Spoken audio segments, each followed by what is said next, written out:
I grew up in South Baltimore, which is not very far from downtown.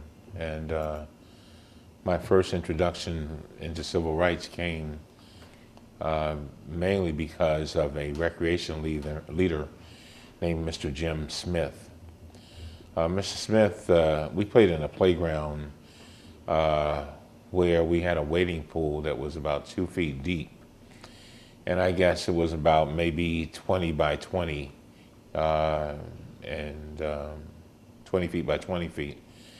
And the kids in the summertime had to literally wait for an hour or two because there were so many kids trying to get in this wading pool. Jim Smith down there at the South Baltimore playground said one day to us, I was only 8 years old, that there was a Olympic-sized pool about 7 blocks away from where we were in Riverside. And Riverside was an all-white neighborhood.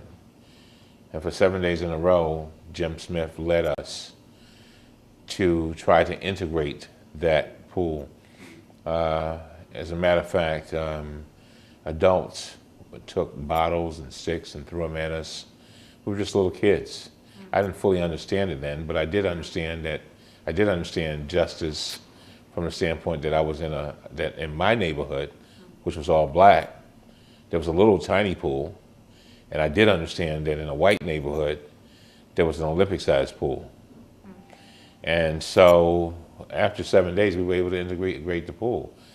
But when you talk about this whole idea of people having the force of ethics, Jim Smith did that for us. And you know, the amazing thing is a lot of times when we're going through those difficult tasks like Jim Smith, and you can bet your bottom dollar that he was called everything but a child of God by the white community.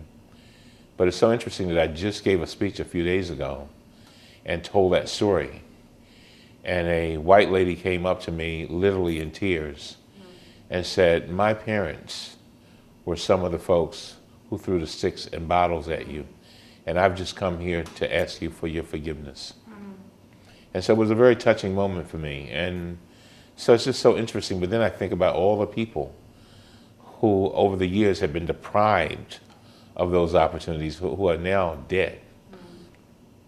Well, unable to enjoy, would have been unable to enjoy them. And so, you know, I feel that that was my first introduction in civil rights, and it came because of a fellow named Jim Smith, who's still living, by the way. Well, glad to know that, Mr. Smith. And I was going to ask you, was that your earliest recollection of racial injustice, that swimming pool? That was the earliest. There was one other, and I guess it was, I didn't fully understand it. Probably, I guess, when I was about 6. I'll never forget, we used to go to a store downtown Baltimore to get school clothes. And black people would be lined up literally for blocks in front of this one store called the Mart, M-A-R-T.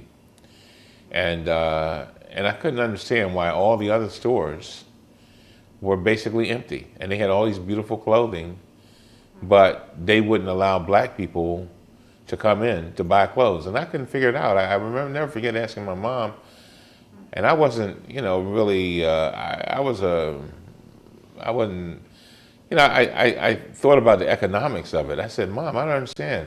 Here we are with these dollars in our hands. We want to buy clothes, and these stores won't even let us in. It doesn't even make sense. They don't want to make any money. And my mother simply said that they were people who looked down upon African-American folks, and she didn't explain it any further. But that was probably my real baptism, I guess, into racism. And you know, and so now, to tell you that it was an interesting thing, there's always a silver lining. All of those stores are now gone. They're no longer in downtown Baltimore. They've gone out of business. But if they had been still there, I would be their congressman. Well, that is why ethics is a force.